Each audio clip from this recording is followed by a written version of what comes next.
अगली सुबह आर्यन मिशन पर जाने की तैयारी कर रहा था। पूरी तैयारी करने के बाद आर्यन अपने रूम से निकल गया। जब आर्यन अपने हॉस्टल के नीचे पहुंचा तो लकी आर्यन का इंतजार कर रहा था।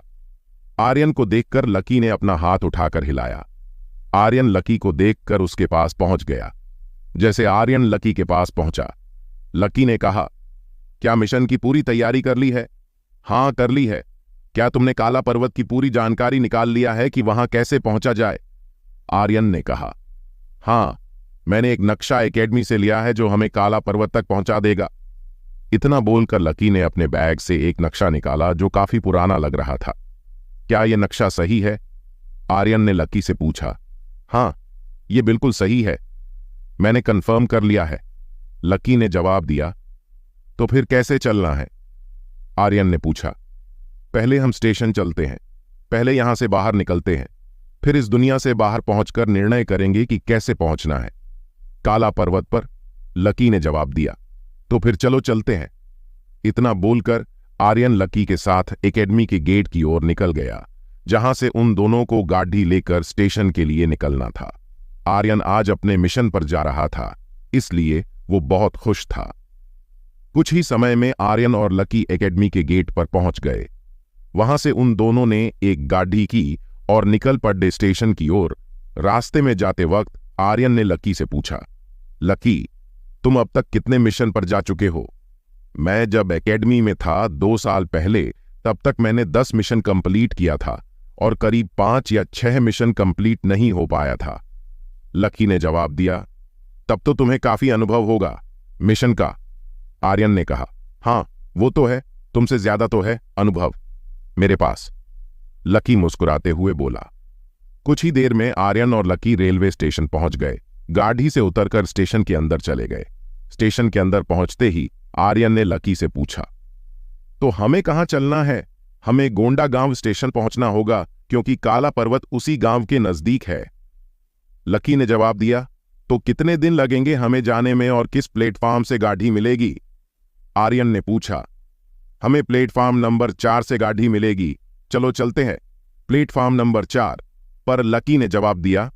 आर्यन और लकी प्लेटफॉर्म नंबर 4 की ओर चल पड़े। कुछ ही देर में दोनों प्लेटफॉर्म नंबर 4 पर पहुंच गए। प्लेटफॉर्म नंबर 4 पर पहुंचकर आर्यन ने देखा कि अभी वहां कोई ट्रेन नहीं था। आर्यन ने लकी से पूछा, कितने देर में ट्रेन आएगी?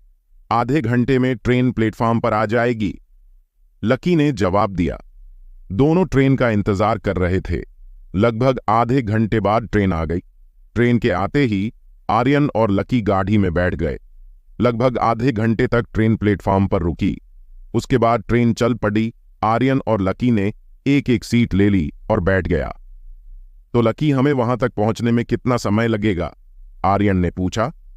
लगभग 2 दिन लगेंगे, लकी ने जवाब दिया। लकी से यह सुनकर कि काला पर्वत पहुंचने में 2 दिन लगेगा, तो आर्यन सोचने लगा कि अगर मैं 2 दिन इस ट्रेन में रहूंगा तो अपने तलवार से आत्मा का संबंध कैसे बनाऊंगा?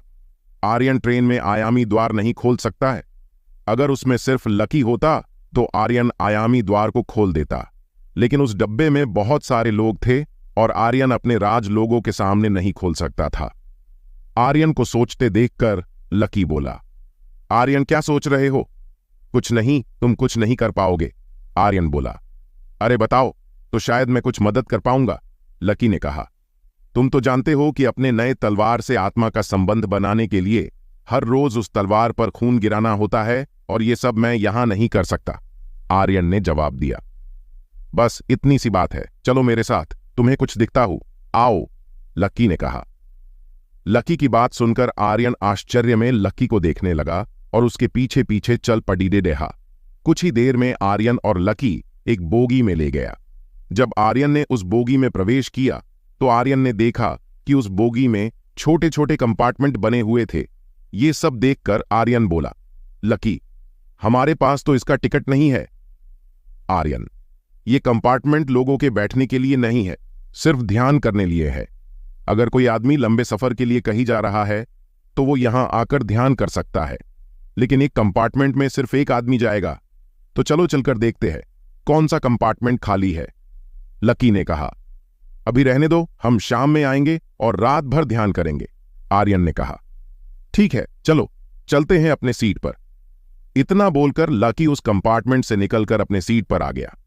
लगता है तुम कई बार उस कंपार्टमेंट का इस्तेमाल कर चुके हो, आर्यन ने कहा। हां, कर चुका हूं। जब भी मिशन के लिए आता था तब इस्तेमाल करता था, लकी ने जवाब दिया। ऐसे ही दोनों बात करते करते शाम हो गई। दोनों ने खाना खाया और दोनों ध्यान करने के लिए कंपार्टमेंट की ओर चल दिया। जब आर्यन और लकी वहां पहुंचे तो पहले से ही बहुत सारे कंपार्टमेंट फुल थे। जो कंपार्टमेंट फुल थे उस कंपार्टमेंट के बाहर ग्रीन लाइट जल रही थी और वो कंपार्टमेंट खाली थे, वहां रेड लाइट जल रही थी। कुछ देर ढूंढने के बाद आर्यन और लकी को 2 कंपार्टमेंट खाली मिले। दोनों ने जल्दी से उसे अपने लिए बुक कर लिया और दोनों अपने अपने कंपार्टमेंट के अंदर चले गए। अंदर जाते ही आर्यन ने अपनी तलवार निकली और उस पर एक बूंद खून गिरा दिया। आज आर्यन आयामी दुनिया में नहीं गया था। इसका कारण था, आर्यन को डर था कि कहीं कोई देख न ले, इसलिए आर्यन ने कंपार्टमेंट में ध्यान करने की सोची। तलवार पर खून गिरने से कल की तरह ही तलवार से आभा फूट पड़ी और उस आभा ने आर्यन और तलवार को घेर लिया। इसे देखकर आर्यन ने अपनी आंखें बंद की और ध्यान में चला गया। आर्यन का ऑरा दिन प्रतिदिन बदल रहा था। आर्यन का ऑरा इतना मजबूत हो गया था कि आर्यन के ऑरा के सामने शक्तिशाली योद्धा भी कमजोर नजर आ रहे थे। आर्यन का कॉन्फिडेंस भी बदल रहा था। आर्यन का तलवार के आत्मा का संबंध बनाने का आज चौथा दिन था। आर्यन ने पहले ही डिसाइड कर लिया था, जब तक वो तलवार के आत्मा से पूरी तरह नहीं संबंध बना लेता है तब तक वो काला पर्वत नहीं जाएगा। आर्यन को पता था कि आत्मा का संबंध बनाने के बाद उसका ज्ञान और शक्ति अगले लेवल पर होगी। आर्यन और लकी पूरी रात ध्यान में रहे। अगली सुबह जब आर्यन और लकी कंपार्टमेंट से बाहर निकले तो लकी आर्यन को देखकर बोला, कैसा रहा कंपार्टमेंट का अनुभव? ठीक ठाक ध्यान करने के लिए सही है, लेकिन यहां की आध्यात्मिक ऊर्जा बहुत कमजोर है जो ज्यादा फायदेमंद नहीं होता, आर्यन बोला। सही बोला, इस ट्रेन में आध्यात्मिक ऊर्जा बहुत कमजोर है। चलो अब चलते हैं, फ्रेश होकर नाश्ता करते हैं, लकी बोला। लकी की बात सुनकर आर्यन उसके पीछे पीछे चल पड़िए छा। दोनों जब बाथरूम के पास पहुंचे तो देखा कि बहुत सारे योद्धा बाथरूम जाने का इंतजार कर रहे थे। आर्यन बोला, लकी यहां तो बहुत भीड़ है, लगता है ज्यादा टाइम लगेगा। हाँ, यहां ऐसा ही होता है, हमें इंतजार करना होगा, देखते हैं कितना टाइम लगेगा, लकी बोला।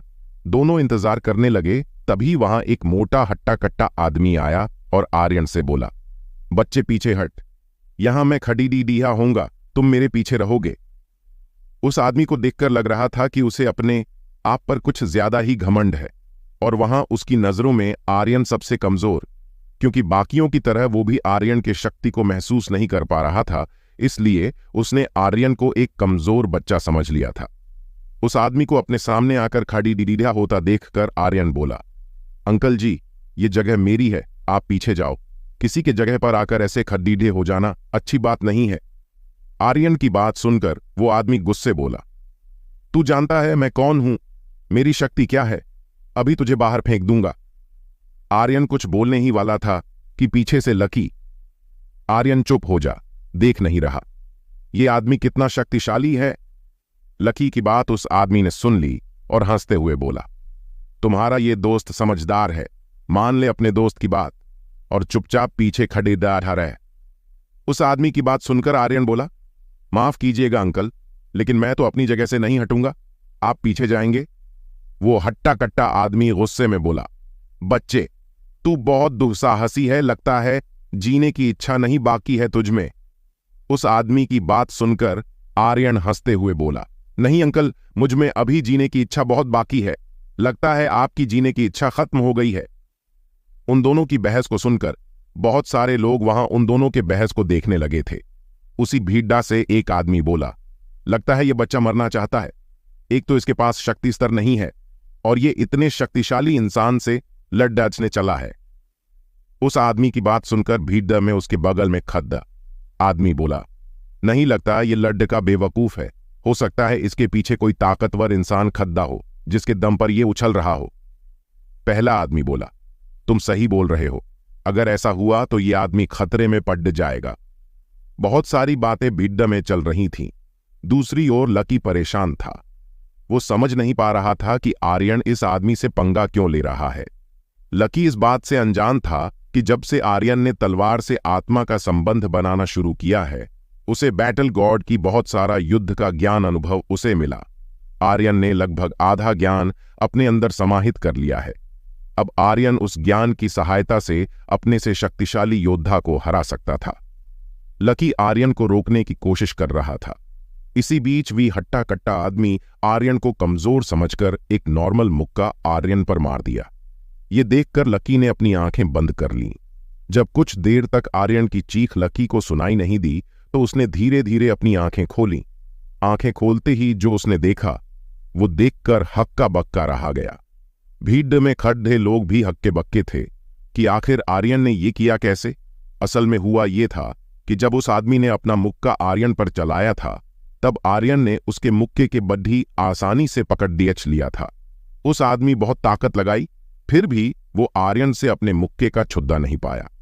ये देखकर कि ऐसे वो आर्यन से अपना हाथ नहीं छुद्दा पाएगा, उन अपनी ऊर्जा शक्ति अपनी मुट्ठी में प्रवाहित करनी शुरू कर दी, जिसे आर्यन ने महसूस कर लिया और उसने भी अपनी हथेली में ऊर्जा शक्ति प्रवाहित करनी शुरू कर दी। कुछ ही देर में दोनों के हाथों के जरिए दोनों की ऊर्जा आपस में टकरा गई और एक भयानक विस्फोट हुआ और अलग हो गए। आर्यन ने तो खुद तो गिरने से बचा लिया, लेकिन वो आदमी अपने शरीर का नहीं संभाल पाया और वहीं गिर गया। उस ऊर्जा शक्ति का प्रभाव वहां खड़े सभी लोगों पर हुआ था, लेकिन किसी को चोट नहीं आई। किसी को चोट तो नहीं आई, लेकिन सब आर्यन की शक्तियों को देखकर सब आश्चर्य में जरूर थे। सबको लगा था कि आर्यन एक कमजोर बच्चा है, लेकिन आर्यन ने अपनी शक्ति से सबको आश्चर्यचकित कर दिया। आखिर कौन था वो हट्टा कट्टा आदमी? क्या वो आर्यन को ऐसे ही जाने देगा? जानने के लिए सुनते रहिए ये कहानी हमारे द हॉरर हंटर चैनल पर। उस हट्टे कट्टे आदमी को फर्श पर गिरा देखकर वहां खाड़ी डीढ़ी है सभी लोग हंस रहे थे। सभी को अपने ऊपर हंसते हुए देखकर उस हट्टे कट्टे को बहुत गुस्सा आ गया। वो आदमी उठा और आर्यन को गुस्से में देखने लगा। ऐसा लग रहा था कि वो आदमी आर्यन को जिंदा जला देगा। वो आदमी गुस्से में बोला, मैंने तुम्हें कमजोर समझकर बहुत बड़ी गलती कर दी। अब मैं दिखता हूं कि मोंटी क्या चीज है। उस हट्टे कट्टे आदमी का नाम मोंटी था। मोंटी सूर्यमंडल के पहले स्तर का योद्धा था। वो बहुत शक्तिशाली था। मोंटी की बात सुनकर आर्यन मुस्कुराते हुए बोला, तो दिखाओ मुझे तुम क्या चीज है, मैं भी देखता हूं। आर्यन की बात सुनकर मोंटी की आंखों में खून उतर आया। फिर उसने अपने तलवार को निकाल लिया। मोंटी की तलवार को देखकर वहां खड़े सभी लोग आश्चर्य में पड़ गए, क्योंकि वो तलवार एक रैंक 6 का हथियार था। रैंक 6 का हथियार लाखों योद्धाओं में किसी एक के पास होता। ठाठ मोंटी को तलवार निकालते देखकर आर्यन ने भी अपनी तलवार सूर्यांश को निकाल लिया। आर्यन की तलवार पहले से ज्यादा शक्तिशाली लग रहा था, लेकिन वहां खड़े लोगों में से ऐसा कोई नहीं था जो आर्यन के तलवार का रैंक पता लगा सके। मोंटी आर्यन की तलवार को देखकर बोला, आज मैं अपने एक ही हमले से तोड़ दूंगा, उसके बाद तुम्हारा बुरा हाल कर दूंगा। इतना बोलकर मोंटी ने अपने तलवार में अपनी ऊर्जा को समाहित करना शुरू कर दिया। कुछ ही समय में मोंटी की तलवार से एक भयानक तेज निकलने लगा। दूसरी ओर आर्यन ने सूर्यांश में कोई भी शक्ति समाहित नहीं किया। आर्यन ने सिर्फ अपने तलवार की शक्ति को जागृत कर दिया। आर्यन ने सिर्फ 10% शक्ति ही जागृत किया था। फिर भी आर्यन की तलवार की शक्ति मोंटी की शक्ति से भयानक थी। आर्यन जानता था कि वो इस वक्त अपनी शक्ति से मोंटी का सामना नहीं कर सकता। इसलिए आर्यन ने अपने तलवार की शक्ति को जागृत करके मोंटी से लड्डी डजना चाहता था।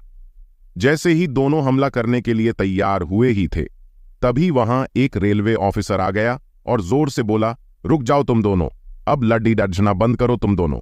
फिर उस ऑफिसर ने मोंटी की ओर देखते हुए बोला, तुम इतने बड्डे हो गए हो और एक बच्चे से लड्डी एच रहे हो, शर्म नहीं आ रही है? ऑफिसर की बात सुनकर मोंटी का सर शर्म से झुक गया और वो बोला, ये लड्डी एच का सिर्फ दिखने में छोटा है, लेकिन इसकी शक्ति बहुत भयानक है। मोंटी को बोलते हुए देखकर ऑफिसर ने मोंटी को डांटा और फिर ऑफिसर आर्यन की ओर देखा और बोला, और तुम्हें डर नहीं लग रहा था इस आदमी से डर हुए? आर्यन, उस ऑफिसर को देखते हुए बोला, नहीं, मुझे डर नहीं लगता, किसी से भी नहीं। वो ऑफिसर आर्यन को देख ही रहा था। तभी उस ऑफिसर की नजर सूर्यांश पर गया और वो शॉक हो गया। ऑफिसर हकलाते हुए बोला, ये तलवार तुम्हें कहां से मिला? ऑफिसर की बात सुनकर आर्यन शॉक हो गया और अपने तलवार सूर्यांश की ओर देखा और बोला, क्या आप जानते हैं इस तलवार को? अगर तुमने ये तलवार जोगी के पास से लिया तो मैं जानता हूं। क्या तुमने इसे जोगी के दुकान से लिया है? ऑफिसर बोला, हां, ये वही तलवार है। क्या आपने भी इसे उठाने की कोशिश की थी? आर्यन ने कहा। ऑफिसर ने कहा, हां, लेकिन मैं नहीं उठा पाया। लेकिन तुमने कैसे उठाया? न जाने कितने लोगों ने इस तलवार को उठाने की कोशिश की थी, लेकिन कोई भी नहीं उठा पाया था। वहां खाड़ी दिहा है। सभी लोग ऑफिसर की बात को सुनकर आर्यन की तलवार को दिखने लगे। सबको वो तलवार नॉर्मल ही लग रही थी, लेकिन उन्हें ऑफिसर की बातों पर भरोसा था। आर्यन अपने तलवार को घुमाए जा रहा था। आर्यन की ओर देखते हुए ऑफिसर बोला, लड़ेचके, तुमने इस तलवार को कैसे उठाया? क्या मैं देख सकता हूं इसे? आप आज भी इसे नहीं छू सकते। इस तलवार को मेरे अलावा कोई भी नहीं छू सकता है, चाहे वो कितना भी शक्तिशाली हो। आर्यन मुस्कुराते हुए बोला, एक बार कोशिश तो कर सकता हूं। इतना बोलकर उस ऑफिसर ने तलवार को छूने की कोशिश की। जैसे ही ऑफिसर ने तलवार को हल्का सा छुआ, उसे एक तेज झटका लगा, जिससे ऑफिसर का हाथ सुन्न हो गया। ऑफिसर को ऐसा लग रहा था कि उसके पास एक हाथ है ही नहीं। करीब 5 मिनट तक ऑफिसर का हाथ सुन्न ही रहा। उसके बाद जाके ऑफिसर के हाथ नॉर्मल हुआ। ऑफिसर की हालत देखकर सभी आर्यन की तलवार को देखने लगे। किसी के मन के जलन तो किसी के मन में लालच ने जन्म ले लिया। वो सभी आर्यन से उस तलवार को ले लेना चाहते थे, लेकिन ऑफिसर की हालत को देखकर किसी ने भी तलवार को छूने की गलती नहीं की। ऑफिसर की हालत को देखकर आर्यन मुस्कुराते हुए बोला था, आप नहीं छू पाएंगे। इसे केवल मैं ही धारण कर सकता हूं। मेरे अलावा कोई नहीं, चाहे वो कितना भी शक्तिशाली क्यों ना हो। आर्यन की बातों को सुनकर वहां खड़े सभी लोग आश्चर्य में पहले आर्यन को, फिर उसके तलवार सूर्यांश को, सभी आर्यन के किस्मत से जल रहे थे। लेकिन वो कुछ कर नहीं सकते थे, क्योंकि कोई भी आर्यन की तलवार छू तक सकते तो लेने की बात तो अलग है। आर्यन ने अपने तलवार को वापस रख लिया। चमत्कारी रूप से आर्यन की तलवार गायब हो गई, जिसे देखकर सभी चौंक गए। ऐसे सभी के पास स्टोरेज बैग था, लेकिन आर्यन के पास ऐसा कुछ नहीं था। सभी आर्यन को देखने लगे। सभी के दिमाग में एक ही बात चल रही थी, आखिर ये चमत्कारी लड्डी अचका है कौन? भीड़ देश से एक आदमी बाहर आया और बोला, लड्डी अचके, तुम कौन हो? उस आदमी की बात सुनकर आर्यन ने जवाब दिया, मेरा नाम आर्यन राठौर है, मैं कौशांबी से हूं। तुम किस एकेडमी में पढ़ते हो? उसी आदमी ने दोबारा पूछा। मैं दिव्यकृति एकेडमी में पढ़ता हूं, आर्यन ने जवाब दिया। अब तक आर्यन और मोंटी की लाड-ढाई की खबरें पूरी ट्रेन में फैल गई, इसलिए बाथरूम के बाहर भीड़ डच और बरछ गई, जिसे देखकर ऑफिसर जोर से चिल्लाते हुए बोला, ये तमाशा यही खत्म हुआ। अब आप सब अपने अपने जगह पर जाइए। ऑफिसर की कहने पर सभी लोग वहां से चले गए। आर्यन और लकी ने बाथरूम यूज किया। उसके वे दोनों भी अपने सीट पर चले गए। सीट पर पहुंचते ही लकी आर्यन से बोला, आर्यन, तुम्हारे पास इतनी शक्ति कहां से आई कि तुमने एक सूर्यमंडल के योद्धा को टक्कर दे दिया? ये सब उस तलवार का कमाल है। जैसे जैसे मैं आत्मा का संबंध विधि पूरी कर रहा हूं, मेरी शक्ति बढ़ाती जा रही है। ये कोई ऐसी वैसी तलवार नहीं है, बहुत शक्तिशाली तलवार है, आर्यन ने जवाब दिया। कितने दिन और बचे हैं विधि पूरी होने में? लकी ने पूछा। अगर आज को छोड़ डीएच दिया जाए तो 2 दिन, और आज को लेकर 3 दिन। उसके बाद मेरी शक्ति नेक्स्ट लेवल की हो जाएगी। इसलिए हम गोंडा गांव पहुंचने के बाद 2 दिन इंतजार करेंगे, फिर काला पर्वत की ओर निकलेंगे। आर्यन ने कहा, ठीक है, जैसी तुम्हारी मर्जी। वैसे भी अगर तुमने अपना शक्ति स्तर बढ़ा लिया तो फायदा होगा। लकी कहा। ऐसे ही दोनों के बात करते करते कई स्टेशन आए और गए। इसी बीच आर्यन ने एक बार ध्यान कंपार्टमेंट में जाकर ध्यान किया और तलवार के साथ विधि पूरी की। इस बार आर्यन से 70% जुड़ चुका था। आर्यन खुद को और ज्यादा ताकतवर महसूस कर रहा था। आर्यन ध्यान में ही था कि उसे एक आवाज सुनाई दी, आर्यन बाहर आ जा, हम पहुंचने वाले हैं। आर्यन ने आवाज के पहचान लिया। वो लकी था, लकी आर्यन को ध्यान से जगाने आया था क्योंकि ट्रेन गोंडा गांव स्टेशन पहुंच चुकी थी। आर्यन ने तुरंत अपनी आंखें खोली और उठकर दरवाजा खोला। दरवाजा खोलते ही उसने देखा कि ट्रेन स्लो हो रही है और लकी गेट पर ही खड़ी रहा था। आर्यन बोला, तो फाइनली हम पहुंच गए, चलो चलते हैं। कुछ ही समय में ट्रेन रुक गई और आर्यन और लकी ट्रेन से उतर गए। ट्रेन से उतरकर वो दोनों सीधे स्टेशन बाहर निकल गए। जब आर्यन ने बाहर का नजारा देखा तो आश्चर्यचकित हो गया। आर्यन के आश्चर्य में पड़ने की वजह थी गोंडा गांव का नजारा। लकी आर्यन को देखकर मुस्कुरा रहा था। लकी समझ चुका था कि आर्यन आश्चर्य में क्यों है। लकी को मुस्कुराते देख आर्यन बोला, तुम मुस्कुरा क्यों रहे हो? आयस, तुम्हें आश्चर्य में देखकर मुस्कुरा रहा हूं। मैं ये जानता हूं कि तुम आश्चर्य में क्यों हो, लकी ने कहा। तो बताओ क्या राज है इसका, क्योंकि कोई भी गांव इतना विकसित नहीं हो सकता है, आर्यन ने कहा। आर्यन, असल में गोंडा गांव इस शहर का नाम है, वास्तव में एक शहर ही है, बहुत विकसित है। ये गोंडा गांव रहा, लकी ने कहा। लकी की बात सुनकर आर्यन बोला, पहले बता देते कि ये एक गांव नहीं शहर है। अब बताओ कहां चलना है? लकी ने कहा, चलो कोई होटल देखते हैं, वही कुछ समय आराम करेंगे, फिर शहर घूमेंगे। हम तो काला पर्वत पर 2 दिन बाद जाएंगे। आर्यन ने सहमति जता दी। आर्यन के सहमति जताते ही लकी ने एक गाड़ी बुक की और ड्राइवर को किसी अच्छे होटल में लेकर चलने के लिए बोला। ड्राइवर ने उन दोनों को एक नजर देखा और बैठने का इशारा किया। आर्यन और लकी के गाड़ी में बैठते ही गाड़ी सड़क पर सरपट दौड़ पड़ी। वो ड्राइवर बार बार आईने के जरिए आर्यन और लकी देखे जा रहा था। आर्यन ने यह महसूस कर लिया और सतर्क हो गया, लेकिन उसने लकी को कुछ नहीं बताया, क्योंकि अगर आर्यन लकी को बताता तो उस ड्राइवर को आर्यन पर शक हो जाता कि आर्यन को उस पर शक हो गया है। आर्यन पूरी सतर्कता से ड्राइवर को देखे जा रहा था। आर्यन का शक सही निकला। ड्राइवर आर्यन और लकी को एक सुनसान जगह पर ले जाकर गाड़ी रोक दी। ये देखकर लकी बोला, यहां क्यों रोक दिया? यहां तो कोई होटल नहीं है।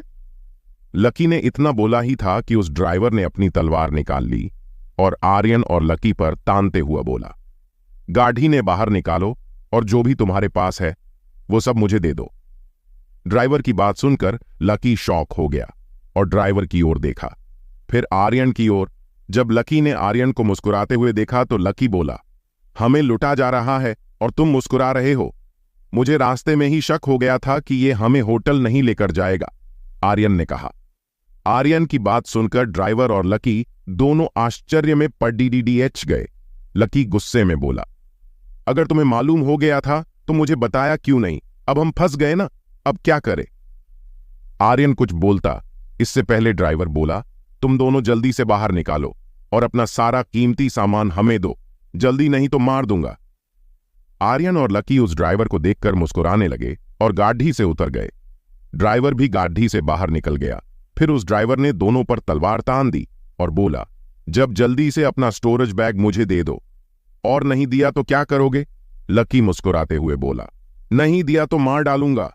तुम दोनों को ड्राइवर गुस्से में बोला। वो ड्राइवर खुद भी डरा हुआ लग रहा था। इस बात को आर्यन और लकी ने महसूस कर लिया था। तुम कमाल के आदमी हो, तलवार भी तुम्हारे हाथ में है और डर भी तुम खुद रहे हो। ऐसा योद्धा आज तक नहीं देखा मैंने, जो तलवार होते हुए भी डरता हो, आर्यन मुस्कुराते हुए बोला। क्या बोल रहे हो आर्यन? ये योद्धा थोड़े ही है, ये तो एक लुटेरा है। लुटेरे को योद्धा नहीं कहते हैं, लुटेरा सिर्फ लुटेरा होता है। लकी ड्राइवर का मजाक उड़ाए हुआ बोला। आर्यन और लकी को खुद का मजाक उड़ाते देख ड्राइवर और ज्यादा गुस्से में आ गया। ड्राइवर के साथ क्या करेंगे? आर्यन और लकी जानने के लिए सुनते रहिए ये कहानी हमारे द हॉरर हंटर चैनल पर। आर्यन और लकी ड्राइवर का मजाक उड़ा रहे थे। खुद का मजाक उड़ाते देखकर ड्राइवर बहुत गुस्सा रहा था। आज तक उसका किसी ने मजाक नहीं उड़ाया था। ड्राइवर की आंखों में गुस्सा साफ झलक रहा था। अगर उसका बस चलता तो वो आर्यन और लकी को घूर कर ही मार डालता। ड्राइवर गुस्से में बोला, जल्दी से अपने सारे कीमती चीज मुझे दे दो, वरना तुम दोनों को मार डालूंगा। तुम जानते नहीं मैं कितना खतरनाक हूं। ड्राइवर की बात सुनकर आर्यन हंसते हुए बोला, तो बताओ तुम कितने खतरनाक हो, हम भी तो देखे। इतना बोलकर आर्यन और जोर जोर से हंसने लगा। आर्यन को हंसते देखकर ड्राइवर को और ज्यादा गुस्से और आप देखा ना, ताव अपने तलवार से आर्यन पर हमला कर दिया।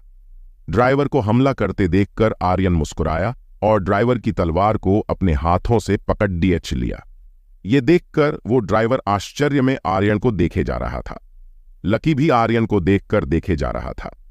लकी और ड्राइवर दोनों के दिमाग में एक ही बात चल रहा था, आखिर ये कैसे हो सकता है कि कोई भी नंगे हाथों से तलवार को पकड़ डीएच सकता है। दोनों के आश्चर्य को इग्नोर करते हुए आर्यन ने उस ड्राइवर को पेट में एक लात मारकर दूर फेंक दिया। आर्यन के हमले से ड्राइवर दूर जा गिरा। आर जोर से चिल्लाया, मर गया रे। ड्राइवर अपने पेट को पकड़ कराह रहा था। आखिर आर्यन का हमला था कि खतरनाक। ड्राइवर मन ही मन सोच रहा था, ये बच्चा इतना शक्तिशाली कैसे हो सकता है, वो भी इस उम्र में। दूसरी ओर लकी भी आर्यन के बारे में सोच रहा था। लकी सोच रहा था कि आखिर ये लाडिका इतना शक्तिशाली कैसे हो गया कि हथियार भी उसका कुछ नहीं बिगाड़ पाया। यही सब सोचते हुए लकी ने आर्यन ने पूछा, आखिर तुमने तलवार को इतनी आसानी से कैसे पकड़ डीएच लिया?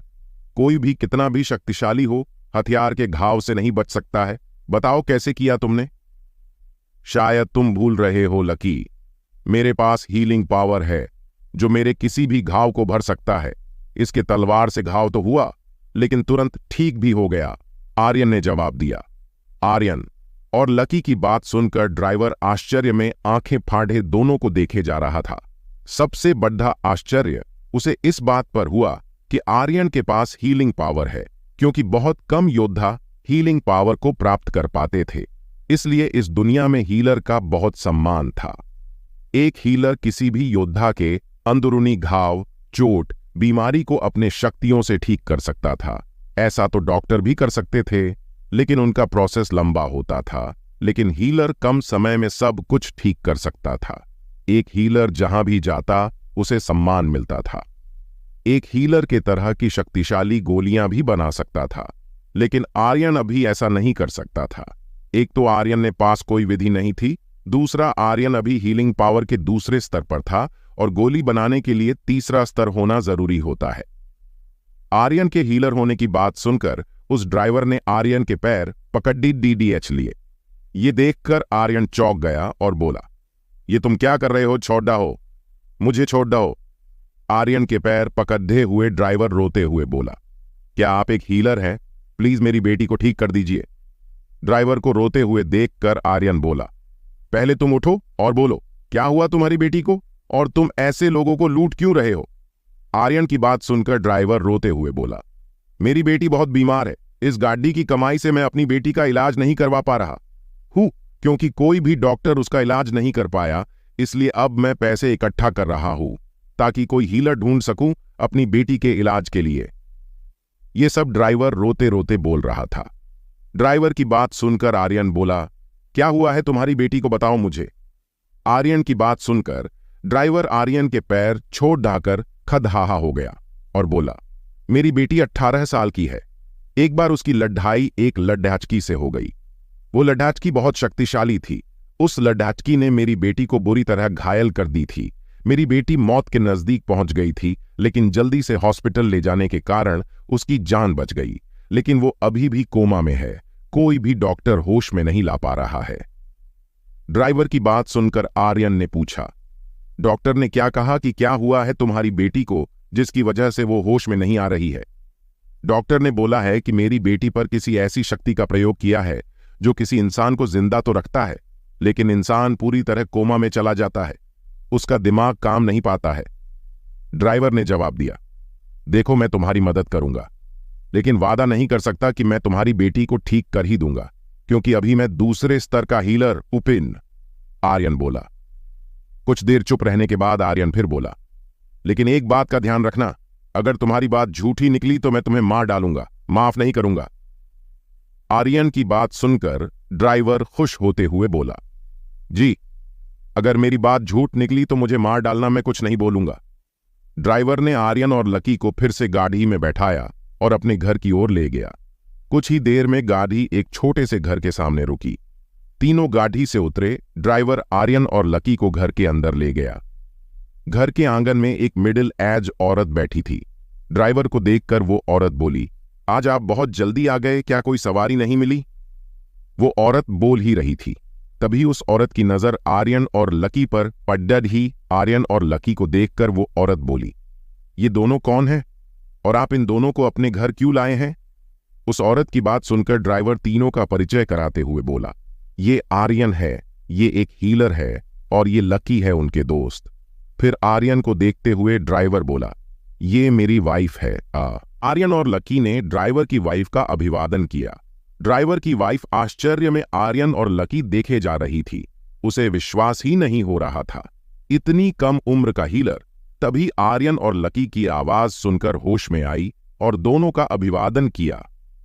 आर्यन समय व्यर्थ नहीं करते हुए बोला, कहाँ है आपकी बेटी? बताइए, क्योंकि मेरे पास ज्यादा समय नहीं है। आर्यन ड्राइवर से बड़ी ढेर रिस्पेक्ट से बात कर रहा था। यह देखकर ड्राइवर की वाइफ आश्चर्य में थी, क्योंकि इस दुनिया में ताकतवर लोग कमजोरों की रिस्पेक्ट नहीं करते थे।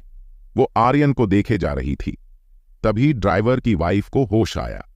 ड्राइवर की आवाज सुनकर ड्राइवर आर्यन और लकी को अपनी बेटी के कमरे में लेकर गया। वहां उसकी बेटी कोमा की अवस्था में बेड पर लेटी हुई थी। बेड पर लेटी हुई लड्डी डीएचकी का शरीर पूरा पिला पड्डी डीएच चुका था। अपनी बेटी की हालत को देखकर ड्राइवर और उसकी वाइफ के आंसू आ गए। आर्यन ने ड्राइवर से पूछा, कितने समय से आपकी बेटी ऐसे है? करीब 6 महीने से मेरी बेटी कोमा में है, ड्राइवर ने जवाब दिया। ड्राइवर और उसकी वाइफ अपनी बेटी के बगल में बैठ जाते हैं। आर्यन ड्राइवर की बेटी के पास जाता है और उस बीमार लड्डी डीएचकी का हाथ पकड़ दिया है। आर्यन ने जैसे ही ड्राइवर की बेटी के हाथ पकड़ दधा, आर्यन को कुछ महसूस हुआ, लेकिन आर्यन ने हाथ नहीं छोड़ा और अपनी ऊर्जा को ड्राइवर की बेटी के शरीर के अंदर भेजकर जांच करने लगा। कुछ देर जांच करने के बाद आर्यन ने ड्राइवर की बेटी के हाथ को छोड़ दिया और ड्राइवर से बोला, आपकी बेटी की अंदरूनी शक्ति बहुत शक्तिशाली है, नहीं तो जिस शक्ति से आपकी बेटी पर हमला हुआ था, अगर आपकी बेटी की जगह पर कोई और होता तो वो मर जाता। क्या यह सच में आपकी ही बेटी है या गोद लिया है? आर्यन की बात सुनकर ड्राइवर ने अपनी वाइफ की ओर देखा, फिर आर्यन की ओर देखते हुए बोला, आपने सही बोला, मैंने चांदनी को गोद लिया था, लेकिन मुझे नहीं पता था यह खास है। ड्राइवर की बेटी का नाम चांदनी था। ड्राइवर ने चांदनी को जब गोद लिया था तब वो 1 साल की थी। ड्राइवर की बात सुनकर आर्यन बोला, आपकी बेटी बुरी तरह अंदर से घायल है, इसका इलाज इतनी आसानी से नहीं होगा, आपको मुझे समय देना होगा। आर्यन की बात सुनकर ड्राइवर बोला, कितना समय लगेगा हमारी बेटी को ठीक होने में और कितना खर्च होगा? देखिए, मुझसे जो होगा वो मैं अभी कर देता हूं, बाकी मैं 2 दिन बाद करूंगा। मैं अभी थोड़ा सा हील कर देता हूं, 2 दिन बाद आप मुझे होटल से रिसीव कर लीजिएगा। इतना बोलकर आर्यन ने अपने हाथों में अपनी हीलिंग शक्ति को इकट्ठा किया और चांदनी के शरीर में भेजना शुरू किया। कुछ देर तक अपनी ऊर्जा को चांदनी के शरीर में भेजने के बाद चांदनी के ऊपर आर्यन की हीलिंग पावर का पूरा असर दिख रहा था। चांदनी के शरीर पर जो पीलापन था वो थोड़ा कम हो रहा था। कुछ देर ऐसे ही ऊर्जा भेजते रहने के बाद आर्यन ने अपनी ऊर्जा वापस ले ली और बोला, आपकी बेटी 10% ठीक हो गई है, लेकिन बाकी इलाज 2 दिन बाद करूंगा। उसके बाद कंफर्म बताऊंगा कि आपकी बेटी कब तक ठीक हो जाएगी। 2 दिन क्यों, आज क्यों नहीं ठीक कर सकते हैं? ड्राइवर की वाइफ आर्यन से पूछी। ड्राइवर की वाइफ के सवाल सुनकर आर्यन ने कुछ सेकंड सोचा और बोला, मुझे कुछ तैयारी करनी है, उसके बाद ही आपकी बेटी ठीक हो पाएगी। इतना बोलकर आर्यन बेड से उठ गया और कमरे से बाहर निकल गया। तभी उसके पीछे से ड्राइवर बोला, हीलर, आर्यन आपने खर्च नहीं बताया, कितना खर्च होगा? उसकी चिंता मत कीजिए, ज्यादा खर्च नहीं होगा, अब हमें होटल छोड़ दीजिए, आर्यन ड्राइवर से बोला। आर्यन की बात सुनकर ड्राइवर ने सहमति में सर हिला दिया और आर्यन और लकी को अपनी गाड़ी की लेकर चल दिया। कुछ ही देर में तीनों गाड़ी के पास पहुंच गए। ड्राइवर ने अपनी गाड़ी निकाली और आर्यन और लकी को बैठाकर होटल की ओर निकल पड़ा। कुछ ही देर में गाड़ी एक 5 स्टार होटल के सामने खड़ी थी। उस होटल का नाम था शक्ति होटल। शक्ति होटल बहुत बड़ा था। वो होटल गोंडा गांव का सबसे बड़ा होटल था। आर्यन और लकी गाड़ी से बाहर निकले। फिर आर्यन ड्राइवर को किराया देते हुए बोला, 2 दिन बाद मुझे यहीं से रिसीव कर लीजिएगा। आर्यन को किराया देते देखकर ड्राइवर बोला, नहीं हीलर, आर्यन इसकी जरूरत नहीं है, आप मेरी बेटी को बचाने वाले हैं तो मैं किराया कैसे ले सकता हूं? अगर नहीं लिया तो मैं इलाज नहीं करूंगा, आर्यन बनावटी गुस्से में बोला। आर्यन की बात सुनकर ड्राइवर ने किराया ले लिया और वहां से निकल गया और आर्यन और लकी होटल के अंदर चले गए। अंदर जाते ही दोनों ने 2 रूम बुक किया और अपने रूम को और चल दिया। दोनों के रूम आसपास ही था। दोनों ने रूम में जाते ही रेस्ट करने लगे। आर्यन चांदनी के बारे में सोच रहा था। आर्यन सोच रहा था कि किसी साधारण लड़डेचकी की अंदरूनी शक्ति इतनी मजबूत नहीं हो सकती। वो जरूर किसी शक्तिशाली इंसान की बेटी है। चांदनी के बारे में सोचते सोचते आर्यन सो गया। आर्यन लगभग 2 घंटे तक सोता रहा। दरवाजे पर एक दस्तक से आर्यन की नींद खुली। आर्यन ने अपनी आंखें मसलते हुए बोला, अब कौन आ गया? क्या लकी है? लेकिन वो भी सो रहा होगा तो कौन है? आर्यन ने आंख मसलते हुए दरवाजा खोला। आर्यन ने अपनी आंखें पूरी तरह से खोला नहीं था, इसलिए उसे समझ में नहीं आ रहा था कि कौन आया है। क्या आर्यन चांदनी का इलाज कर पाएगा? जानने के लिए सुनते रहिए ये कहानी हमारे द हॉरर हंटर चैनल पर। जब आर्यन ने दरवाजा खोला तो सामने लकी खड़ा था। लकी को आए हुए देखकर आर्यन अलसाई आवाज में बोला, तुम इस वक्त यहां क्या कर रहे हो? आओ अंदर। आर्यन को अधखुली आंखों से बात करते देख लकी बोला, पहले बाथरूम जा और आंखें धोकर आओ, फिर बात करेंगे। लकी की बात सुनकर आर्यन अपने आंखों को मलते हुए बाथरूम में चला जाता है। वही लकी आर्यन का इंतजार करने लगता है। कुछ ही समय में आर्यन बाथरूम से आते हुए बोला, क्या हुआ लकी? मुझे ठीक से सोने भी नहीं दिया। आर्यन की बात सुनकर लकी बोला, ओ भाई, शाम हो गई है और मुझे भूख लगी है। जब से ट्रेन से उतरा हूं कुछ नहीं खाया है, चलो कुछ खाते हैं। लकी की बात सुनकर आर्यन सहमति जताते हुए बोला, चलो ठीक है, मैं रेडी हो जाता हूं, इंतजार करो। इतना बोलकर आर्यन रेडी होने चला गया। कुछ ही देर में आर्यन रेडी होकर आ गया। लकी अभी भी आर्यन का इंतजार कर रहा था।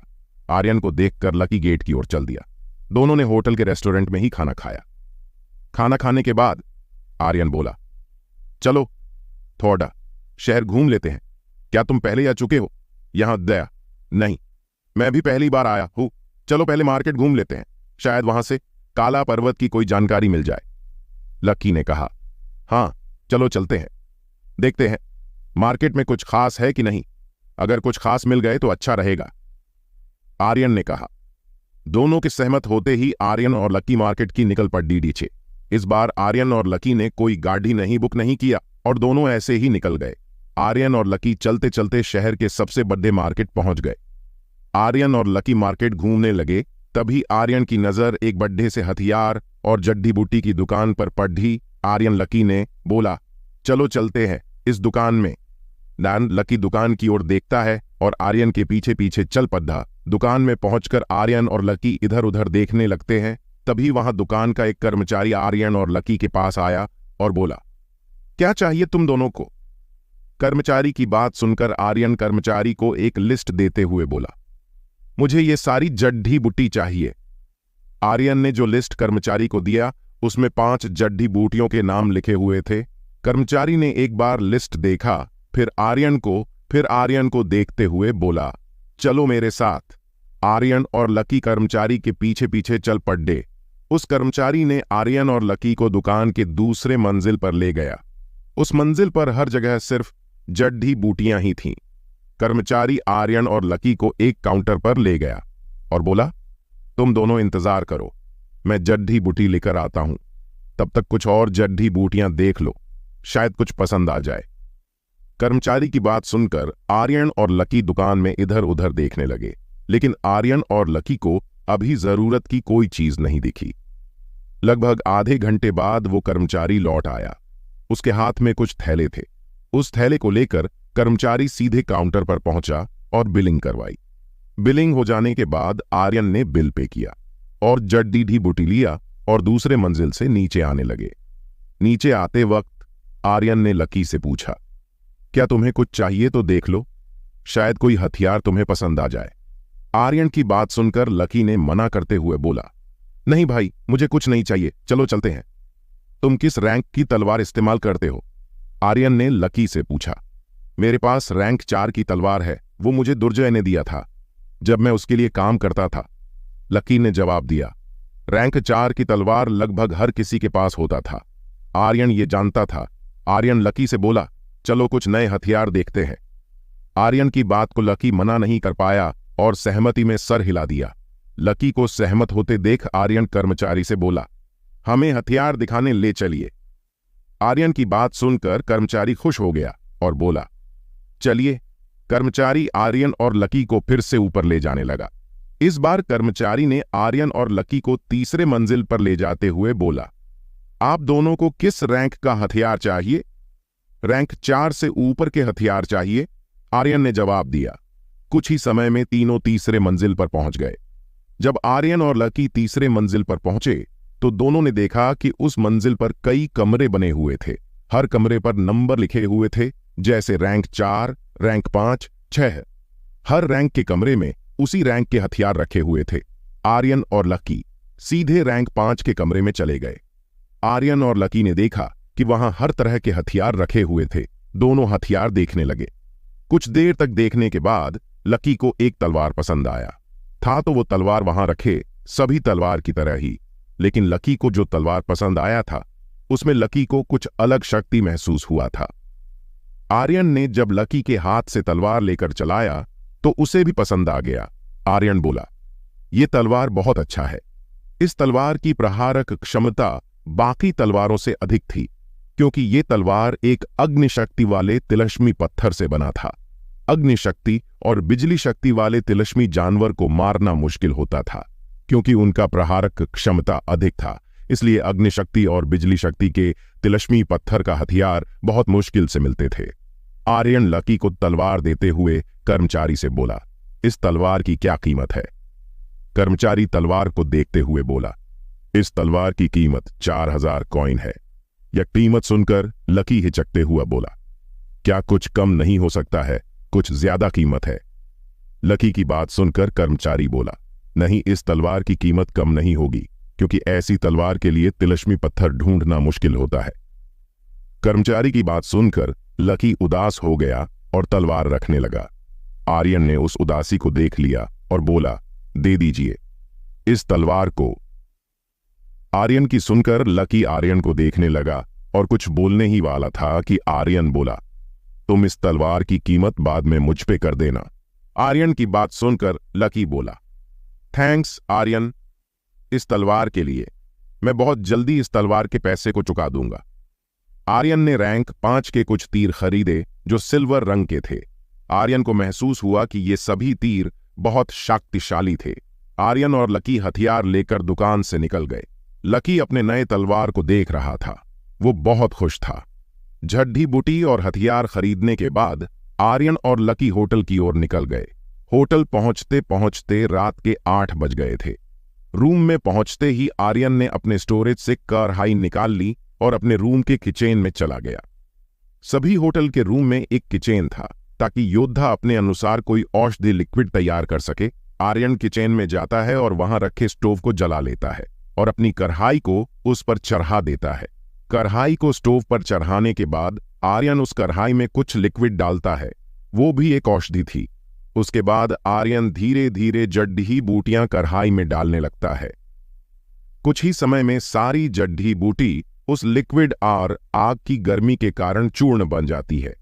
वो चूर्ण सूखा नहीं था, लिक्विड के कारण उस चूर्ण में नमी थी। जब वो चूर्ण तैयार हो जाता है, उसके बाद आर्यन फिर से उसमें वही लिक्विड डालता है, जिससे वो चूर्ण पूरी तरह से लिक्विड बन जाता है।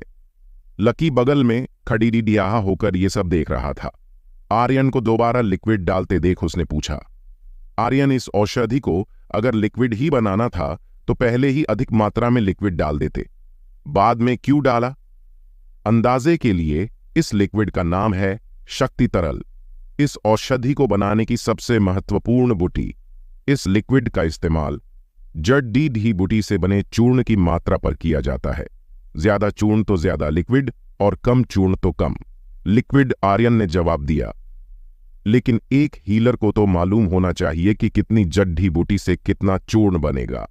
लकी ने फिर पूछा, चूर्ण की मात्रा जड़ी बूटी की गुणवत्ता पर डिपेंड करता है। जड़ी बूटी देखकर इसका अनुमान एक अनुभवी हीलर ही कर सकता है, और मैं तो अभी अभी रैंक 2 का हीलर बना। आर्यन ने जवाब दिया। दोनों के बातों के बीच ही एक सुगंध पूरे रूम में फैल गई। उस सुगंध में अलग ही ताजगी थी जिसे आर्यन और लकी दोनों ने महसूस किया। सुगंध को महसूस कर लकी बोला, लगता है लिक्विड तैयार हो गया, इसके सुगंध से ही ताजगी महसूस हो रही है। लकी के बात सुनकर आर्यन ने सहमति जता दी। लिक्विड तैयार होने के बाद आर्यन ने अपने स्टोरेज से कुछ शीशी की बोतल निकल ली और उसमें वो लिक्विड भरने लगा। कुछ ही देर में आर्यन ने सारी लिक्विड सभी बोतलों में डाल वहां पर टोटल 10 बोतलें थी।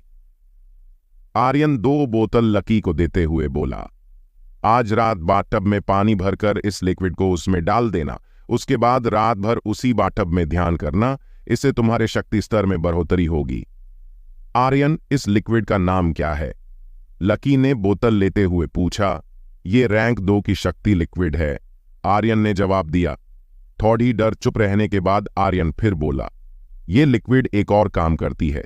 ये लिक्विड एक इंसान के अंदर की सारी गंदगी को साफ कर देता है और इंसान प्योर हो जाता है, जिसके कारण एक इंसान को अपने शक्ति स्तर बढ़ाने में फायदा मिलता है। तो तब तक पानी में रहना जब तक पानी पूरा काला ना हो जाए। आर्यन की बात सुनकर लकी खुश हो गया और बोला, थैंक यू आर्यन, पहले तुमने मुझे तलवार दिलवाई और अब वे औषधि, मैं तुम्हारा ये एहसान कभी नहीं भूलूंगा। लकी की बात सुनकर आर्यन ने मुस्कुरा दिया और बोला, जाओ, अब मुझे भी ध्यान करना है, साथ में तलवार की विधि भी पूरी करनी है, अब सुबह मिलते हैं। आर्यन के कहने पर लकी बोतल लेकर अपने रूम में चला गया। रूम में जाने के बाद लकी ने वही किया जो उसे आर्यन ने करने के लिए कहा था। दूसरी ओर आर्यन ने अपने कमरे का दरवाजा बंद किया और आयामी दुनिया का दरवाजा खोल लिया और अंदर चला गया। अंदर जाते ही आर्यन की नजर गुरुजी पर पड़ी। वो बैठे कुछ सोच रहे थे। वहां पहुंचकर आर्यन ने गुरुजी के प्रणाम किया, जिससे उन्हें आभास हुआ कि कोई आया है। गुरुजी बोले, आ गए। आर्यन, सफर कैसा रहा? अच्छा था गुरुजी। माफ कीजिए गुरुजी, कल नहीं आ पाया यहां। आर्यन हाथ जोड़ते हुए बोला, कोई बात नहीं, अब जाओ ध्यान करो और तलवार की विधि पूर्ण करो, गुरुजी ने कहा। गुरुजी के कहने पर आर्यन गुफा की ओर निकल गया। कुछ ही देर में आर्यन गुफा में पहुंच गया और रोज को तरह अपने हाथ पर रख छोटा सा कट लगाकर खून की कुछ बूंदें अपने तलवार पर गिराई, जिससे एक आभा फूट पड़ी। ये आभा बाकी दिनों से अधिक शक्तिशाली था, जिसके कारण आर्यन का शरीर कांप उठा, लेकिन आर्यन तुरंत शांत भी हो गया। उसके बाद आर्यन तलवार के साथ ध्यान में चला गया। दूसरी ओर लकी भी ध्यान में चला गया था। उसके शरीर के सारे छिद्र खुल चुके थे। आर्यन ने जो औषधि बनाई थी वो औषधि छिद्रों के रास्ते लकी के शरीर में समाहित हो रहे थे, जिसका प्रभाव साफ लकी पर दिख रहा था। लकी के शरीर के अंदरूनी अंग धीरे धीरे साफ हो रहे थे, जिसके कारण लकी और ज्यादा ऊर्जा शक्ति अपने अंदर समाहित कर पा रहा था। आर्यन भी ध्यान में बैठे बैठे ऊर्जा शक्ति अपने अंदर समाहित कर रहा था। क्या शक्ति लिक्विड की सहायता से लकी अपने शक्ति स्तर को बढ़ा पाएगा? जानने के लिए सुनते रहिए ये कहानी हमारे द हॉरर हंटर चैनल पर। आर्यन और लकी दोनों ध्यान में थे। आयामी दुनिया में आर्यन को ध्यान में गए 10 घंटे बीत गए थे। आज आर्यन का तलवार की विधि करने का 6ठा दिन था। आज आर्यन ने 85% शक्ति हासिल कर ली थी। अब आर्यन पहले से अधिक शक्तिशाली लग रहा था। आर्यन बहुत खुश था। ध्यान खत्म करने के बाद आर्यन गुफा से निकल गया और सीधे गुरुजी के पास पहुंच गया। गुरुजी एक किताब पढ़ रहे थे। आर्यन के पहुंचते ही गुरुजी ने सिर उठाकर आर्यन की ओर देखते हुए बोले, आज 6ठा दिन कैसा रहा तलवार के साथ? गुरुजी, मेरे अनुसार मैंने 85% शक्ति हासिल कर ली है, लेकिन मुझे लगता है ये 50% भी नहीं है, आर्यन ने कहा। तुम्हें ऐसा क्यों लगता है कि तुमने 50% भी हासिल नहीं की है? गुरुजी आर्यन से पूछते हैं। क्योंकि गुरुजी, मुझे ये शक्ति कम लगती है। साथ में ज्ञान भी अभी तक मुझे पिछले जीवन का कोई ज्ञान नहीं है। मुझे लगता है सारा ज्ञान मुझे तभी मिलेगा जब मैं तलवार से पूरी तरह जुड़ जाऊंगा, आर्यन ने जवाब दिया। लगता है तुम्हें पहले ही अपने पिछले जीवन के ज्ञान और शक्ति का आभास हो गया है, इसलिए तुम्हें ऐसा लग रहा है, गुरुजी बोले। जी गुरुजी, ऐसा ही है। आज मैं एक आदमी से मिला था। उसने मुझ पर हमला किया, लेकिन मैंने बगैर किसी हथियार के उसके तलवार को अपने नंगे हाथों से पकड़ डीडीएच लिया। पकड़दीदा भी इस तरह की मुझे एक खरोच भी नहीं आया। पहले तो मुझे लगा कि ये वज्र शरीर के कारण हुआ है, फिर मुझे याद आया कि अभी मैं सिर्फ वज्र शरीर के दूसरे स्तर पर हूं, इसलिए ऐसा नहीं हो सकता। आर्यन ने कहा, अर्थात तुम्हारे पिछले जन्म के युद्ध कौशल तुम्हारे शरीर के साथ मिल रहे हैं। तलवार से जो शक्ति निकलकर तुम्हारे शरीर में जाता है, वो शक्ति तुम्हारे शरीर को पिछले जन्म की तरह युद्ध कौशल से परिपूर्ण कर रहा है। गुरुजी बोले, ये तो अच्छी बात है गुरुजी, मेरा शरीर पहले बैटल गॉड की शक्तियों के योग्य बन रहा है, बाद में मुझे सारी शक्तियां मिलेगी। आर्यन खुश होते हुए बोला, हां, ऐसा ही होना चाहिए। गुरुजी ने कहा। ऐसे ही कुछ देर बात करने के बाद आर्यन आने रूम में आ गया। जब आर्यन रूम में आया तो रात के 12 बज रहे थे।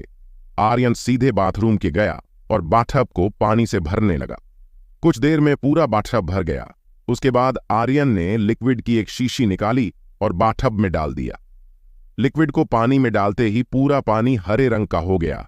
लिक्विड डालने के बाद आर्यन ने अपने कपड़े ढे उतारे और बाथटब में उतर गया और आंख बंद करके बाथटब में लेट गया। आर्यन को बहुत सुकून मिल रहा था। आर्यन को बाथटब में लेटे लेटे 5 घंटे बीत गए था। अब सुबह हो गई थी। आर्यन ने जब अपनी आंखें खोली तो उसकी नजर बाथटब के काले पानी पर गई। आर्यन तुरंत बाथटब से निकला और नहाने लगा। जब आर्यन बाथरूम से बाहर आया तो बिल्कुल अलग दिख रहा था। आर्यन के चेहरे का तेज और बढ़ गया था। आर्यन खुद को और ज्यादा ऊर्जावान महसूस कर रहा था। आर्यन अपने कपड़े ढीढ़े पहन ही रहा था, तभी उसके दरवाजे पर एक दस्तक हुई। आर्यन ने जल्दी जल्दी कपड़े पहने और जाकर दरवाजा खोला। दरवाजे पर लकी खड़ा। लकी को देखते ही आर्यन को महसूस हो गया कि लकी अब जल मंडल से 7वें स्तर का योद्धा बन चुका था। लकी को देखकर आर्यन मुस्कुराते हुए बोला, तो कैसा लग रहा है आज तुम्हें? बहुत अच्छा, मैं अब 7वें स्तर पर पहुंच गया हूं। लकी मुस्कुराते हुए बोला। लकी आर्यन के कमरे में आ गया और सोफे पर बैठ गया। आर्यन बोला, तो आज क्या करना है? कोई आइडिया है? कोई आइडिया नहीं है भाई, तुम ही बताओ क्या करना है। लकी बोला, नहीं, मेरे पास भी कोई आइडिया नहीं है। आर्यन बोला। दोनों सोचने लगे कि आज क्या करे, लेकिन दोनों के दिमाग में कोई आइडिया नहीं आया। सोचते सोचते अचानक लकी बोला, मैंने सुना है इस होटल में अभ्यास कक्ष भी है, हम वहां चलकर देखते हैं। ठीक है, नाश्ते करने के बाद हम वहां चलेंगे। अभी तो कोई रेस्टोरेंट खुला भी नहीं होगा। आर्यन बोला, अब तो एक ही उपाय है टाइम पास करने का। लकी बोला, क्या उपाय है? आर्यन ने पूछा। हम बाहर टहलने चलते हैं, यही बेस्ट होगा और टाइम पास भी हो जाएगा। लकी बोला। आर्यन लकी की बातों पर सहमत हो गया और दोनों निकल गए अपने रूम से बाहर टहलने के लिए। होटल में ही एक बड़ा सा गार्डन था। आर्यन और लकी वहीं चले गए टहलने के लिए। मौसम बहुत सुहाना था, हल्की हल्की ठंड थी। आर्यन बोला, आज मौसम कितना अच्छा है, हल्की हल्की ठंड है लेकिन अच्छा है। लकी बोला। ऐसे ही दोनों 2 घंटे तक टहलते रहे। उसके बाद दोनों अपने रूम में आ गए और फ्रेश होने चले गए। फ्रेश होकर दोनों ने रेस्टोरेंट जाकर नाश्ता किया। उसके बाद अभ्यास कक्ष चले गए। जब आर्यन और लकी अभ्यास कक्ष पहुंचे तो दोनों ने देखा बहुत सारे लोग पहले ही आ चुके थे। कोई तलवारबाजी का अभ्यास कर रहा था, तो कोई तीरंदाजी का, तो कोई मार्शल आर्ट का। वहां आए सभी लोग कोई न कोई अभ्यास कर ही रहे थे। आर्यन और लकी ने अपना हथियार चुन लिया। अभ्यास करने के लिए दोनों ने तीर धनुष को चुना। वहां पर बहुत सारे तीर और धनुष रखे हुए थे। आर्यन और लकी ने एक एक धनुष और कुछ तीर उठा लिए और अभ्यास करने लगे। लगभग 2 घंटे तक दोनों ने अभ्यास किया। फिर आर्यन और लकी अभ्यास कक्ष से निकल गए। अब 11 बज चुके थे। दोनों ने खाना खाया, उसके बाद अपने रूम में चले गए और रेस्ट करने लगे। लगभग 2 घंटे आराम करने के बाद दोनों मार्केट की ओर निकल गए। आज सिर्फ दोनों घूमने गए थे, कुछ खरीदने नहीं। आर्यन और लकी ने बहुत कुछ मार्केट में देखा। घूमते घूमते दोनों एक रेस्टोरेंट में पहुंच गए। उन दोनों के रेस्टोरेंट के अंदर जाते ही एक वेटर आया और बोला, सर, क्या आपकी बुकिंग है या अभी बुकिंग करवानी है? अभी बुकिंग करवानी है, एक रूम बुक कर दीजिए। आर्यन बोला। आर्यन की बात सुनकर वेटर बोला, मेरे पीछे आइए सर। वेटर आर्यन और लकी को दूसरी मंजिल पर ले गया और एक रूम खोल दिया। वेटर फिर बोला, अंदर आइए सर, इतना बोलकर वेटर गेट से साइड हट गया और आर्यन और लकी अंदर जाकर सोफे पर बैठ गए। आर्यन और लकी के बैठने के बाद वेटर ने दोनों को मेनू लिस्ट दिया और बोला, सर, ऑर्डर प्लीज। आर्यन और लकी ने एक एक मेनू लिस्ट लिया और देखने लगा।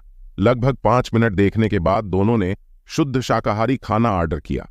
ऑर्डर लेकर वो वेटर रूम से चला गया। कुछ ही देर में खाना भी आ गया।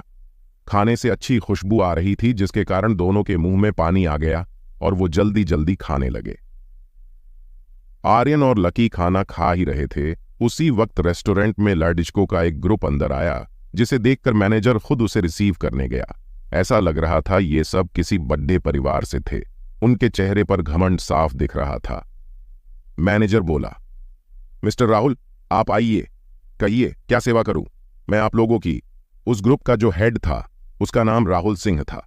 राहुल गोंडा गांव के सबसे अमीर सिंह परिवार का बेटा था। राहुल के चेहरे पर घमंड साफ दिख रहा था। आसपास खड़ीडीढे लोग उसे ही देख रहे थे। राहुल बोला, एक रूम चाहिए, अपने दोस्तों के पार्टी देनी है। राहुल की बात सुनकर मैनेजर ने तुरंत के वेटर को बुलाया और उससे बोला, अभी तुरंत रूम चेक करो और राहुल सर को एक रूम दो। मैनेजर की बात सुनकर वेटर बोला, सर, सारे रूम फुल है, हम क्या करे। मैनेजर और वेटर की बात राहुल ने सुन ली और वो बोला, आप सिर्फ रूम दिखाइए, हम खाली करवा लेंगे। सर, आप मेरे पीछे आइए, मैं रूम खाली करवा के देता हूं। मैनेजर बोला। मैनेजर की बात सुनकर लेडीडीएचको का ग्रुप मैनेजर के पीछे पीछे चलने लगा।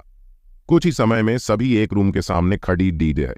इस रूम को किसी और ने नहीं, आर्यन और लकी ने बुक करवाया था। इन सब से अनजान आर्यन और लकी रूम में खाना खा रहे थे।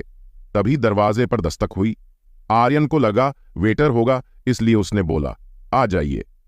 आर्यन के इतना बोलते ही दरवाजा खुला और मैनेजर अंदर आया। अंदर आते ही मैनेजर ने माफी मांगी और बोला, सर, क्या आप दोनों ये रूम अभी खाली कर सकते हैं? कुछ महत्वपूर्ण गेस्ट आए हैं, लेकिन अभी तो हम खाना खा रहे हैं, खाना खाने के बाद ही हम जाएंगे। लकी बोला, देखिए, जो लोग आए हैं वो सब इस शहर के पावरफुल लोग हैं, इसलिए खाली कर दीजिए, वो बाहर खड़ीडीड ही है। मैनेजर बोला, क्या आप हमें डरा रहे हैं? देखिए, वो कौन है हमें नहीं मालूम, लेकिन जब खाना खाने बैठता हूं तो किसी के भी कहने पर नहीं उठता जब तक खाना खत्म ना हो जाए। आर्यन बोला। आर्यन की बात सुनकर मैनेजर को हल्का गुस्सा आ गया, लेकिन उसने अपने गुस्से पर काबू किया और बोला, आप दोनों नहीं जानते, बाहर सिंह फैमिली का बेटा राहुल सिंह खड़ीडीधा है। उस राहुल सिंह से हमारा क्या लेना देना? जब तक हमारा खाना खत्म नहीं हो जाता हम नहीं उठेंगे। आर्यन बोला। 5 मिनट तक जब मैनेजर बाहर नहीं आया तो राहुल के गुस्सा आ गया और वो सीधे रूम में चला आया। आते ही वो बोला, क्या हुआ मैनेजर, अभी तक रूम खाली क्यों नहीं हुआ? राहुल की आवाज सुनकर आर्यन, लकी और मैनेजर तीनों ने एक साथ राहुल की ओर देखा। फिर मैनेजर बोला, राहुल से ये दोनों रूम खाली करने को तैयार ही नहीं हो रहे हैं, कॉइन भी ऑफर कर दिए, फिर भी नहीं मान रहे हैं। मैनेजर की बात सुनकर राहुल ने आर्यन और लकी की ओर गुस्से में देखा। तुम साइड हटो, मैं देखता हूं। इतना बोलकर राहुल आर्यन और लकी के सामने आ गया और बोला, तुम दोनों अभी बच्चे हो, मेरी बात मानो और कॉइन लेकर निकलो, यहां अभी हमें पार्टी करनी है। क्या तुम मुझे गरीब समझ रहे हो? मेरे पास कॉइन की कमी नहीं है, मैं तो खाना खाकर जाऊंगा, आर्यन बोला। आर्यन को अब गुस्सा आने लगा था। वहीं राहुल भी गुस्से में आ गया था, क्योंकि आज तक किसी ने भी राहुल को ना नहीं बोला रहा था। इसी बीच राहुल के दोस्त अंदर आ गए। अंदर आते ही एक दोस्त बोला, जिसका नाम केशव था, राहुल भाई, अगर ये दोनों बाहर नहीं जा रहे हैं तो उठाकर बाहर फेंक देते हैं। सही बोल रहा है केशव, उठा के फेंक इसे बाहर जल्दी से, राहुल बोला। राहुल की परमिशन मिलने के बाद 2 लड्डी के आर्यन की ओर और 2 लड्डी के लकी की ओर गए। दोनों को पकड़ने के लिए ये देखकर आर्यन मुस्कुराया और दोनों के आने का इंतजार करने लगा। जैसे ही उनमें से एक नए आर्यन को पकड़ डीएचने की कोशिश की, आर्यन ने उसके हाथ को मोदियस दिया, जिसके कारण वो लड्डीएच का जोडीएस से चिल्लाया। उस लड्डीएच की चीख के कारण लकी की ओर बढ़ रहे लड्डीएच के अपनी जगह पर ही रुक गए और आर्यन की ओर देखने लगे। उन्हें तो विश्वास ही नहीं हो रहा था कि एक 15-16 साल के लड्डेचके के एक 20-22 साल के लड्डेचके के हाथ को मोदीर दिया। वो लड्डेचका अभी भी चिल्ला रहा था। इसी बीच दूसरे ने भी पकड़ देखने की कोशिश की, लेकिन आर्यन ने उसके साथ भी ऐसा ही किया, उसका भी हाथ मुंह देख दिया। ये सब देखकर राहुल के बाकी दोस्त आगे बढ़े। आर्यन को विश्वास हो गया कि अब ये सब नहीं रुकने वाले, तो आर्यन ने अपनी तलवार निकाल ली और खड्डा हो गया। आर्यन को तलवार निकलते देख वहां खड्डे सभी लड़के चौंक गए। उन्हें तो विश्वास ही नहीं हो रहा था ये सब देखकर कि कोई 15 साल का लड़का अपने से उम्र में बड्ढे लोगों से सामने तलवार निकलेगा। क्या आर्यन ने राहुल से पंगा लेकर कोई गलती कर दी है? जानने के लिए सुनते रहिए ये कहानी हमारे